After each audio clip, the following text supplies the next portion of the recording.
يهده الله فلا مضل له ومن يضلل فلا هادي له. أشهد أن لا إله إلا الله وحده لا شريك له. أشهد أن سيدنا وحبيبنا وشفيعنا وقرة أعيننا مولانا محمد وعلى آله وصحبه وسلم تسليما كثيرا. أما بعد، أعوذ بالله من الشيطان الرجيم.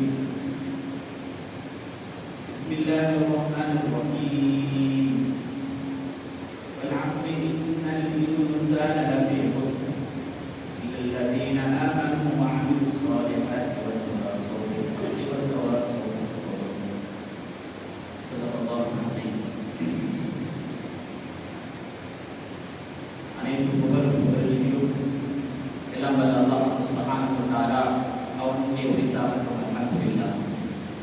ஸலாத்தும் ஸலாமும் சத்திய தூதர் சல்மான் கபூரர் சர்தார் ஆலம் தாஜுல் மதீனா முஹம்மது முஸ்தபா ரசூல் கரீம் ஸல்லல்லாஹு அலைஹி வஸல்லம் அவர்கள் மீதும் அன்னாரின் வாழ்க்கை வழிமுறைகளை பின்பற்றி நடந்த உத்தம சஹாபாக்கள், தாபிஈன்கள், தாபிஈன்கள், முஃமினான முஸ்லிமான அனைத்து நல்லடியார்கள் மீதும் என்றென்றும் உண்டாவதாக.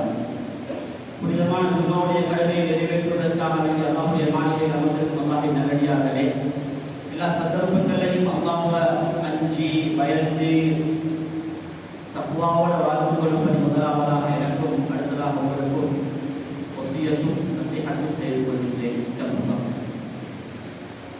அன்பின் இஸ்லாமிய சகோதரர்களே, அல்லாஹ் சுப்ஹானஹு வ தஆலா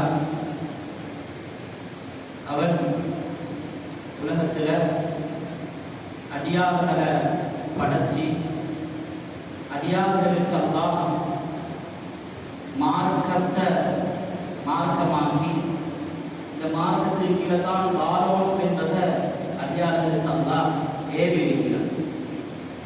ஏராளவர்களே, கண்ணியமானவர்களே, அல்லாஹ் சுப்ஹானஹு வ தஆலா அவன் அடியார்களுக்கு சில விஷயங்களை ஏவி இருக்கிறான். அந்த விஷயங்களை அல்லாஹ்வும் அவனும் செய்வதாக சொல்லியிருக்கிறான். ஏனாவர்களே, அதுல அப்படியான விஷயங்களோடு தான் அல்லாஹ் சுப்ஹானஹு வ தஆலா சொல்றான், அடியார்களோட இரக்கமாக நடந்து கொள்ளும்படி அல்லாஹ் அடியார்களுக்கு ஏவி இருக்கிறான். மனிதர்களோட இரக்கமாக நடந்து கொள்ளும்படி அல்லாஹ்வும் அந்த இரக்கத்தை எடுத்திருக்கிறான். அல்லாஹ்வும் இரக்கமாக இருக்கிறான். அர்ராஹிம் யர்ஹமுஹுர் ரஹ்மான் யர்ஹமு மன் ஃபில் அர்த் யர்ஹமுக்கும் மன் ஃபிஸ் ஸமா. ஹதீஸ்ல ஸல்லல்லாஹு அலைஹி வஸல்லம் சொன்னாங்க, இரக்கம் காட்டக்கூடியவர் அவர் இரக்கம் காட்டக்கூடியவர்களுக்கு எல்லாம் இரக்கம் காட்டுவார். பூமியில் இருக்கக்கூடியவர்களுக்கு நீங்க இரக்கம் காட்டுங்க, வானத்தில் இருக்கக்கூடியவங்க உங்களுக்கு இரக்கம் காட்டுவாங்க. இரக்கம் என்பதை அல்லாஹ் அவனுக்கும் சொந்தமாக்கியோடு அடியார்களுக்கும் அல்லாஹ் சொந்தமாக்கியது தான் இரக்கம். அவர்களுடைய கண்ணியமானவர்களே, இன்னும் சில விஷயத்தை அல்லாஹ் சுப்ஹானஹு வ தஆலா அவனுக்கு மட்டும் சொந்தமாக்கி இருக்கிறான். அடியார்களுக்கு அல்லாஹ் ஹராமாக ஆக்கி இருக்கிறான். பெருமை சொல்றது அல்லாஹ்வுக்கு மட்டும் சொந்தமானது. அல்லாஹ் சொல்லக்கூடிய நேரத்தில் பெருமையை பற்றி அல்லாஹ் எப்படி சொல்றான் என்றால், ஹதீஸ் குதுஸில அல் கிப்ரியா உரிதாகி, பெருமைன்றது என்னுடைய போர்வை என்பதாக அல்லாஹ் சுப்ஹானஹு வ தஆலா சொல்றான். பெருமையை அடியார்களுக்கு எடுக்கவானம் என்பதாக, பெருமையை வாழ்க்கையில் எடுத்துக்கொள்ளவானம் என்பதாக பல ஹதீஸ்கள்ல ஸல்லல்லாஹு அலைஹி வஸல்லம் சொன்னார். பெருமையை எடுக்கிறவரை இவருக்கு கிடைக்கக்கூடிய தண்டனைகளை பற்றி ஸல்லல்லாஹு அலைஹி வஸல்லம் சொன்னார். ஏன்னா அவர்களை கண்ணியமானவர்களே, ஆனா மூணாவது ஒரு விஷயத்தை ஸல்லல்லாஹு அலைஹி வஸல்லம் சொன்னாங்க. அது என்ன விஷயம் தெரியுமா? அல்லாஹ் அவனுக்கும் ஹராமாக்கி அடியார்களுக்கும் அல்லாஹ் ஹராமாக ஆக்கியிருக்கிறான். அல்லாஹ் அவனுக்கும் அல்லாஹ் ஹராமாக ஆக்கியிருக்கிறான். அதே போல அடியார்களுக்கும் அல்லாஹ் ஹராமாக ஆக்கியிருக்கிறான். அல்லாஹ் அவனுக்கு ஹராமாக்கிய ஒன்றை அடியார்களுக்கும் ஹராமாக்கிறான் என்றால் எவ்வளவு பயங்கரமான ஒரு விஷயமாக இருக்கு. அல்லாஹ்வும் அதை விட்டு தவிர்த்து கொள்றான், அடியார்களுக்கும் அல்லாஹ் சொல்றான், இதை விட்டு நீங்கள் தவிர்த்து கொள்ளுங்க. அது என்ன விஷயம்? அநியாயம். அநியாயம் செய்யறத அல்லாஹ் சுப்ஹானஹு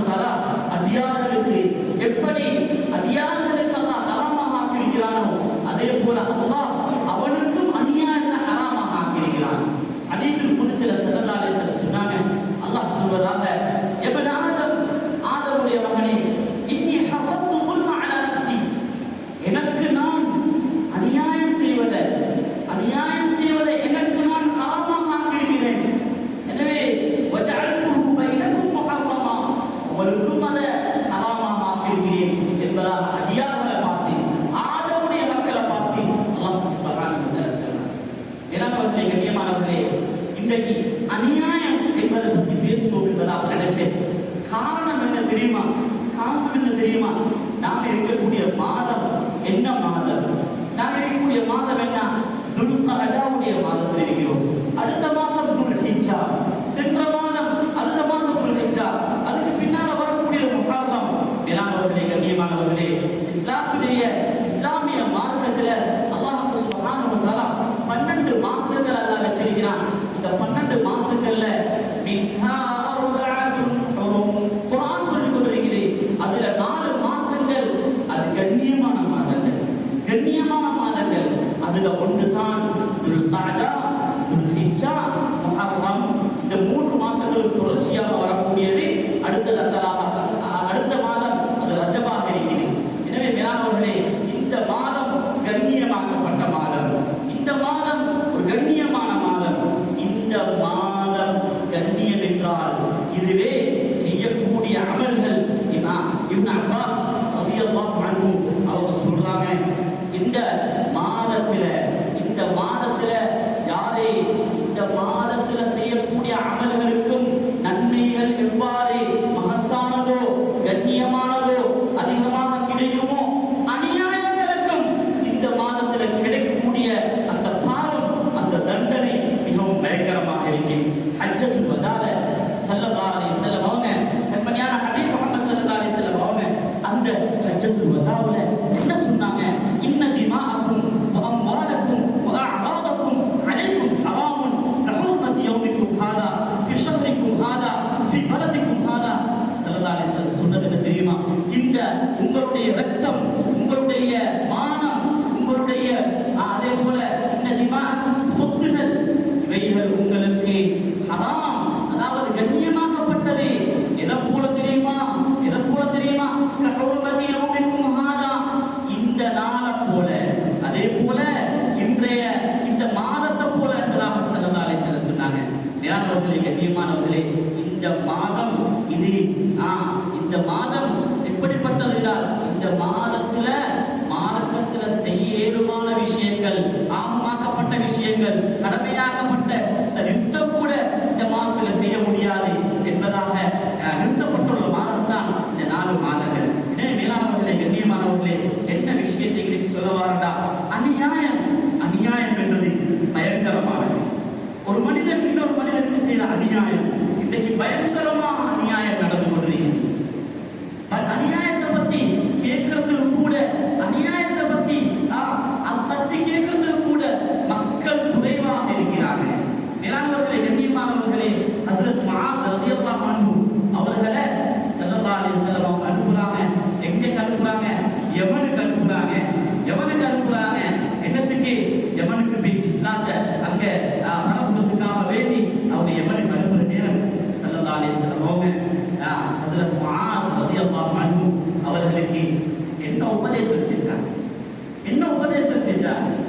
அந்த உபதேசங்கள்ல முக்கியமான ஒரு உபதேசம் என்ன தெரியுமா? எப்படிப்பட்ட உபதேசம் தெரியுமா? இதுக்கு பின்னாடி முஆத் ரலியல்லாஹு அன்ஹு அவர்கள் ஸல்லல்லாஹு அலைஹி வஸல்லத்தை காண மாட்டாங்க. பிரிஞ்சு போனாங்கடா, திரும்பி வர நேரம் நீங்க என்னைய சந்திக்க மாட்டீங்க என்பதாக கண்மணியான ஹபீப் முஹம்மது ஸல்லல்லாஹு அலைஹி வஸல்லம் அவங்க முஆத் ரலியல்லாஹு அன்ஹு அவங்களுக்கு சொன்னாங்க. அப்ப கடைசியாக சொல்லக்கூடிய உபதேசங்கள் எப்படிப்பட்ட நுணுக்கமான முக்கியமான உபதேசங்களாக இருக்கிறது. அந்த உபதேசங்கள்ல ஸல்லல்லாஹு அலைஹி வஸல்லம் அவங்க, கண்மணியான ஹபீப் முஹம்மது ஸல்லல்லாஹு அலைஹி வஸல்லம் அவங்க முஆத் ரலியல்லாஹு அன்ஹு அவர்களுக்கு சொன்ன ஒரு உபதேசம் தான், முஆத் ரலியல்லாஹு அன்ஹு இத்தகி தஅவத்தல் மக்லூப், அநியாயம் செய்யப்பட்டவருடைய அந்த பதுஆவை நீங்க பயந்துக்கோங்க. அநியாயம் செய்யப்பட்டவருடைய அந்த துஆ, உங்களுக்கு அவர் செய்யக்கூடிய, உங்களுக்கு எதிராக செய்யக்கூடிய அந்த துஆ இருக்குது, அதை பயந்துக்கோங்க. ஏன் தெரியுமா? ஃபஇன்னஹு லைஸ பைனஹா வ பைனல்லாஹி ஹிஜாப்.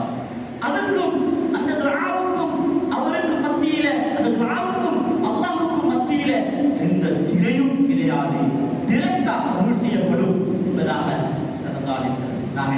மேலானவர்களே, கண்ணியமானவர்களே, அநியாயம் செய்யப்பட்டவரே அவருக்கு அல்லாஹ் சுப்ஹானஹு வ தஆலா அவருடைய துஆவை பார்த்து அல்லாஹ் சொல்றான். எப்படி தெரியுமா? வஇஸ்ஸதி வஜலாலி, என்னுடைய கண்ணியத்தின்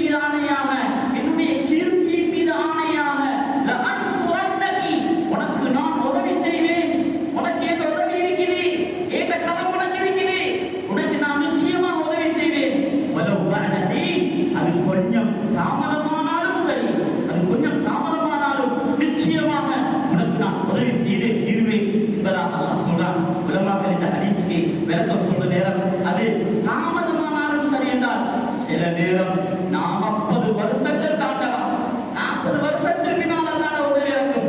அநியாயம் செஞ்சவரை அநியாயத்தை மறந்துருப்பாரு. அவர் இப்படிப்பட்ட ஒரு அநியாயத்தை செஞ்சிருக்கிறார் என்று கூட அவருக்கு ஞாபகம் இருக்காது. அவர் அநியாயத்தை மறந்திருப்பாரு. அநியாயம் செய்யப்பட்டவர் அவர் எப்படிப்பட்ட அநியாயம் எனக்கு நிகழ்ந்தது என்பதை கூட மறந்திருப்பாரு. மேலானவர்களே, கண்ணியமானவர்களே, என்ன சொல்ல வாரடா, அல்லாஹ் மறக்க மாட்டான். அல்லாஹ் மறக்க மாட்டான். 40 வருஷத்துக்கு பின்னால சரி இவருக்கு அல்லாஹ் உதவி செய்வான் என்பதாக ஸல்லல்லாஹு அலைஹி வஸல்லம். மேலானவர்களே, கண்ணியமானவர்களே, பயங்கரமான ஒன்றுதான் இந்த அநியாயம் என்று சொல்லுவோம். இன்றைக்கு சர்வ சாதாரணமாக நடக்குது இல்லையா? ஒவ்வொரு விதத்திலும் நடக்குது இல்லையா? பேச்சால, நாவால, சொத்த சூறையாட்டத்துல, கையால, சைக்கிணையால, பொருளால அநியாயங்கள் பயங்கரமாக தலைவிரித்தாடிக் கொண்டிருக்கிறது. நீதிமன்றங்கள் கூட இன்றைக்கு அநியாயத்தை நீதமாக பேசக்கூடிய காலத்தில் வாழ்ந்து கொண்டிருக்கிறோம். நீதிமன்றங்கள் கூட இன்றைக்கு அநியாயத்தை நீதமாக, அநீதத்தை நீதமாகவும், நீதத்தை அநீதமாகவும் பேசக்கூடிய ஒரு காலத்தில் நாங்கள் வாழ்ந்து கொண்டிருக்கிறோம். ஆனால் இஸ்லாம் இந்த அநியாயத்தை மிகவும் பயங்கரமாக கண்டிச்சு கொண்டிருக்கிறோம். பயங்கரமாக கண்டிச்சு கொண்டிருக்கிறோம். மேலானவர்களே, கண்ணியமானவர்களே, இந்த அநியாயம் அப்படிப்பட்டிருக்கிறது. நாளைக்கு மறுமையில எந்த ஒரு அநியாயத்துக்கும் அநியாயம் செய்யப்பட மாட்டாது. எந்த ஒரு ஆத்மாவுக்கும் அநியாயம் செய்யப்பட மாட்டாது. ஆனா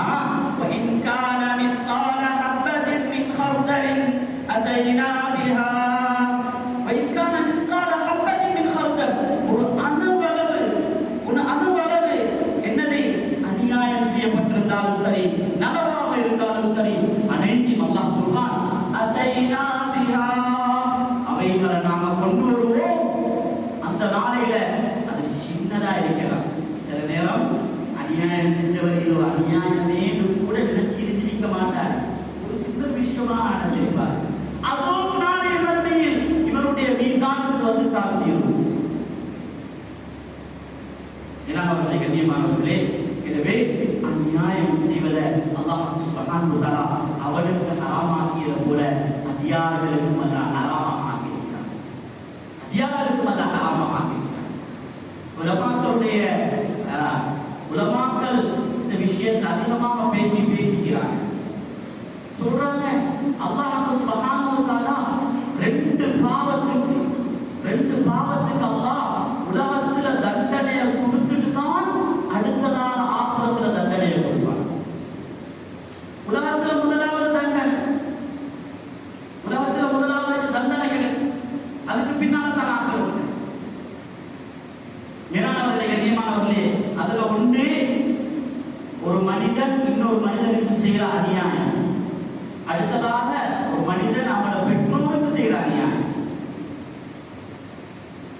மேலானவர்களே, அநியாயம் செஞ்சா இருக்குதானே, இந்த அநியாயத்துக்கு பிறகு அவருக்கு உலகத்துல கிடைத்துதான் ஆகும். இது வரலாறு சொல்றது. நினைப்பாரு, எனக்கு இந்த பிரச்சனை இல்லாத வந்துச்சு, நான் அநியாயமாக மாட்டிக்கொண்டேன் என்று நினைச்சு கொண்டிருப்பார். அநியாயமாக நான் மாட்டிக்கொண்டேன் என்பதாக அவர் நினைச்சு கொண்டிருப்பாரே, நான் இந்த குத்தமும் செய்யலையே, நான் இதில் அநியாயம் செய்யப்பட்டிருக்கிறேனே. ஏனாவர்களே, கண்ணியமானவர்களே, அவர் அநியாயம் செய்யப்படல, அவர் அநீதமாக பிடிபடல. இவர் செய்த ஏதோ ஒரு குத்தத்துக்கு அல்லாஹ் சுப்ஹானஹு வ தஆலா இந்த குத்தத்துக்கு பரிகாரமாக, இந்த குத்தத்தை அவருக்கு அன்னதே பரிகாரமாக அல்லாஹ் ஆக்கி வச்சிருக்கிறார். ஒரு குத்தத்தை செய்வாரே, ஒரு அநியாயத்தை செய்வார்.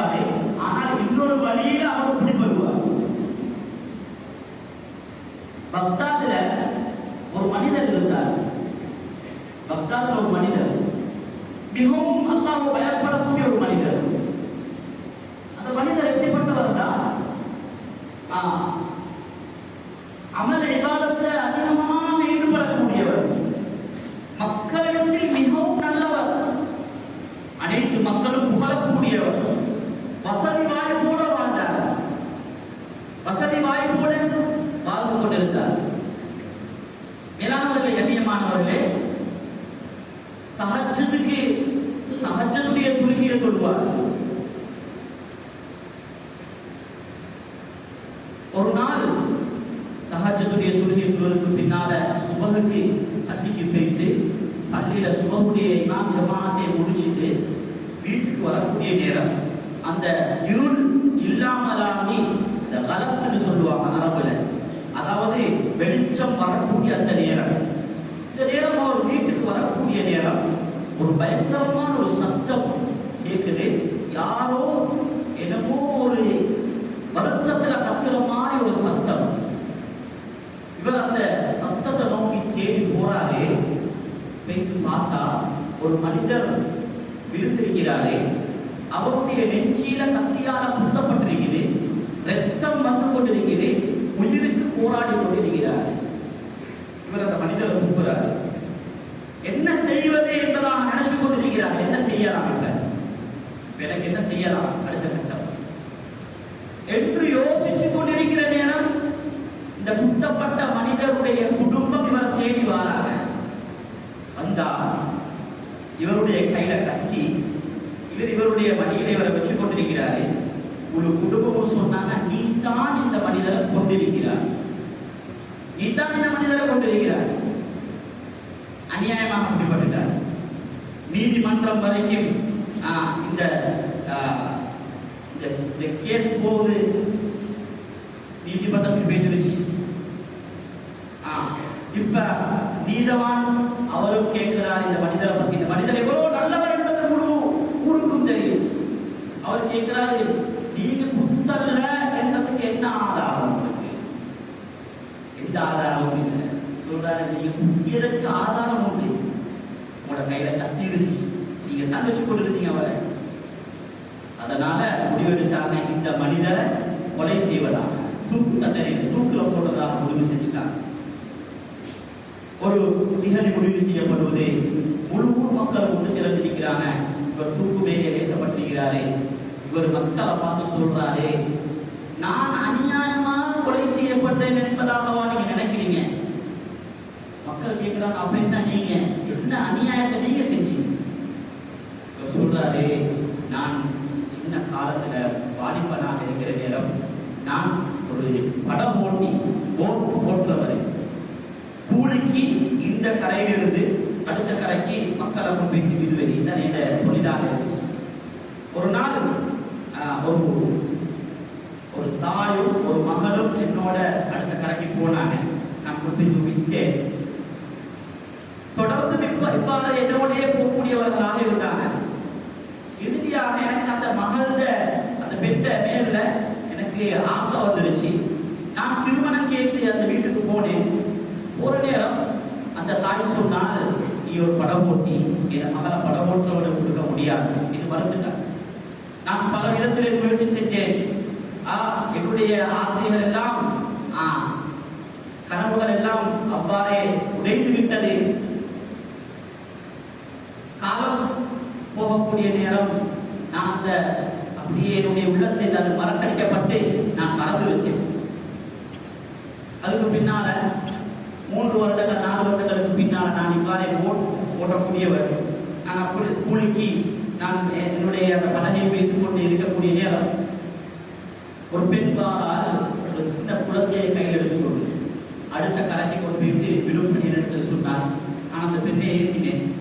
போகக்கூடிய நேரம் தான் எனக்கு விளக்கிச்சு, இந்த பெண் நான் ஏற்கனவே விரும்பிய பெண் என்பதாக. நான் அந்த பெண்ணுடன் பேசி கதைத்து நான் இவ்வாறே சொன்னேன். அந்த பெண் கேட்டுக்கொண்டார். அதுக்கு பின்னால நான் அந்த பெண்ணிடத்தில் கேட்டேன், சரி இப்பொழுது நீ என்னோட தவறாக நடந்து கொள்ளணும். அந்த பெண் மறுத்தார். அவர் சொன்னார், எனக்கு கணவன் இருக்கிறார், இது என் புள்ள, நான் இந்த கணவன் மாற்றம் செய்ய முடியாது, மோசடி செய்ய முடியாது. நான் பலவந்தப்படுத்தினேன். இறுதியாக நான் சொன்னேன், என்னோடு நீங்க இப்படி தவறாக நடந்து கொள்ளவில்லை என்றால் இந்த குழந்தையை நான் இந்த ஆத்துக்குள்ள அப்படியே வீசி விடுவேன். அதுக்கும் அவள் இணங்கவில்லை. இறுதியாக குழந்தையை கையில் எடுத்தேன். நான் வீசக்கூடிய நேரம் அவள் என்னோடு மோதுவதற்காக வந்தார். நான் அந்த குழந்தையை அவ்வாறே ஆற்றுக்குள்ளே வீசிவிட்டு இவரையும் ஆற்றுக்குள்ள தள்ளிவிட்டேன். அந்த மனிதர் சொல்றாரு, இந்த சம்பவம் எனக்கு மட்டும்தான் தெரியும், வேற யாருக்கும் தெரியாது. எனக்கும் அல்லாஹ்வுக்கும் மட்டும்தான் தெரியும், யாருக்கும் தெரியாது. குடும்பம் எல்லாம் நினைச்சாங்க எங்கேயோ போயிட்டு காணாம போயிட்டாங்க, தேடி பார்த்தாங்க, காலப்போக்கில் அப்படி மறந்துட்டாங்க. ஆனால் அன்று நான் செய்த அந்த குற்றத்துக்கு தான் இன்று நான் இந்த இடத்தில் பிடிக்கப்பட்டிருக்கிறேன் என்பதாக சொன்னார். கண்ணியமானவர்களே, பயங்கரம், தேசியான விஷயம் இல்லை, பயங்கரமான விஷயம். சயீத் இப்னு ஸைத் ரலியல்லாஹு அன்ஹு அவர்கள் அர்வான்னு சொல்லக்கூடிய ஒரு பெண்மணி விட்டு கட்டினார். சயீத் இப்னு ஸைத் ரலியல்லாஹு அன்ஹு அவர்கள் நான் என்ன சொல்ல வரேன், அநியாயம் செய்யப்பட்டவர்களுடைய அந்த பத்வா எவ்வளவு பயங்கரம் என்பது. சயீத் இப்னு ஸைத் ரலியல்லாஹு அன்ஹு அவர்களுக்கு எதிராக மர்வான் இடத்திலே இந்த பெண் பேய்த்து என்னுடைய காணியில இவரோட உண்டை புடிச்சிருக்கிறாரே, இடத்தை புடிச்சிருக்கிறாரே என்பதாக வாதாடினார்.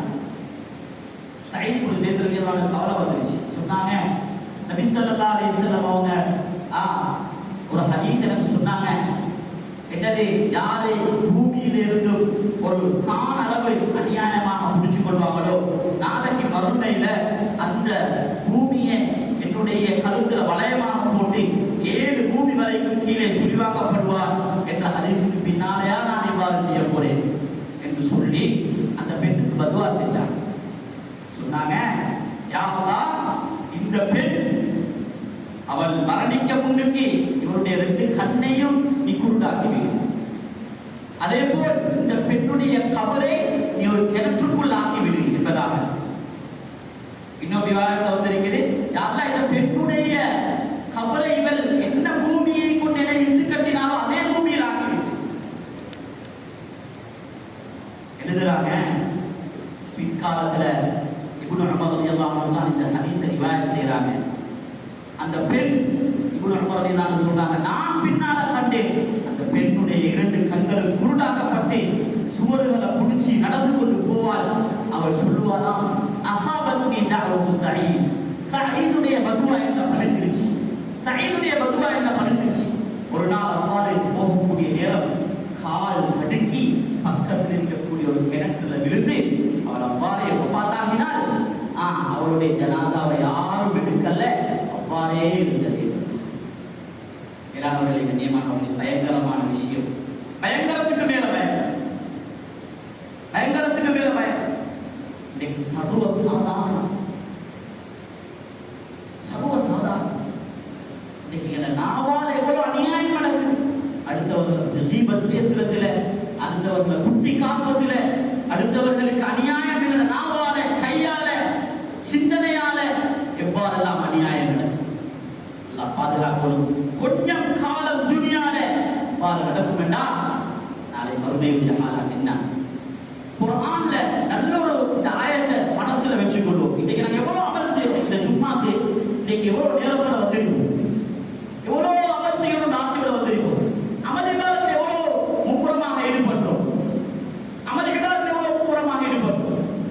இன்னும் எவ்வளவு நன்மையான ரமதானுடைய மாதம் வந்துச்சு, எவ்வளவு அமல்களில் ஈடுபட்டோம்.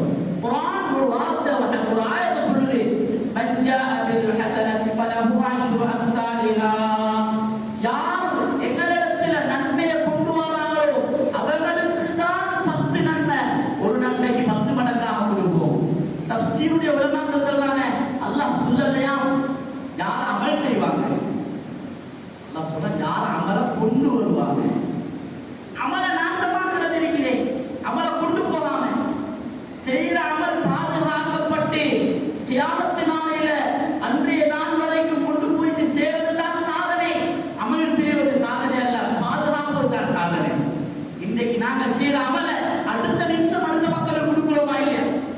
எங்களால் நடக்கிற அமல் எவ்வளவு 10 மக்களுக்கு நாங்க அதை பகிர்ந்து கொண்டிருக்கிறோம். ஸல்லல்லாஹு அலைஹி வஸல்லம் அவங்கள்ட்ட தெளிவாக கேட்டாங்க, பங்கோட்காரர் யாரு சொன்னாங்க, மலை போல.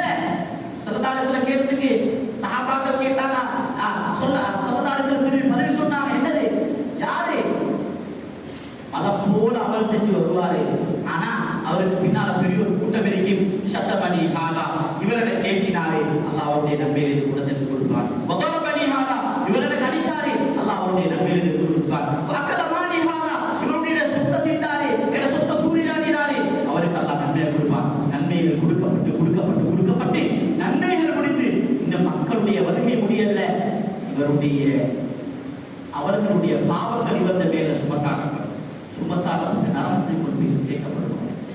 கண்ணியமானவர்களே, அதனால செஞ்ச நன்மையை பாதுகாப்போம். நன்மைகள் அதிகமாக செய்யறது ஒன்றே, இன்னொன்று நன்மைகள் பாதுகாக்கப்படுறது ஒன்றே. அநியாயங்கள் செஞ்சு கொள்ளாம மற்ற மக்களுக்கு எங்களால எந்தொன்றாலையும் அநியாயங்கள் நடக்காம பாதுகாப்போம். எங்களுடைய உடம்பையும் எங்களுடைய சிந்தனையும் எங்களுடைய நாவையும் பாதுகாத்துக் கொள்வோம் என்றால் நிச்சயமாக எங்கள் அமல்கள் நிச்சயமாக பாதுகாக்கப்படும். எனவே எல்லாம் சுபஹானஹு வ தஆலா நம் அனைவரையும் கபூல் செய்து கொள்வானாக. அல்லாஹ் கண்டிப்பாக எங்களுடைய புத்த குறைகளை மன்னிச்சிடியாவா, எங்களால் மற்ற மக்களுக்கு அநியாயங்கள் நடக்காமல் எங்களை பாதுகாத்திடியாவா. எங்களோட சிந்தனைகள், எங்களோட செயல்கள், எங்களோட செயற்பாடுகள், எங்களோட ஒரு அசைவுகள் மற்ற மக்களுக்கு நல்லதாகவே ஆக்கிடியாவா. அநியாயங்கள் இல்லாமல் பாதுகாத்திடியாவா. எங்களோட பெற்றோர்களுக்கு பூர்த்தியாக கொடுத்திடியாவா. எங்களோட கபூல் செஞ்சிடியாவா. ஆமீன் ஆமீன்.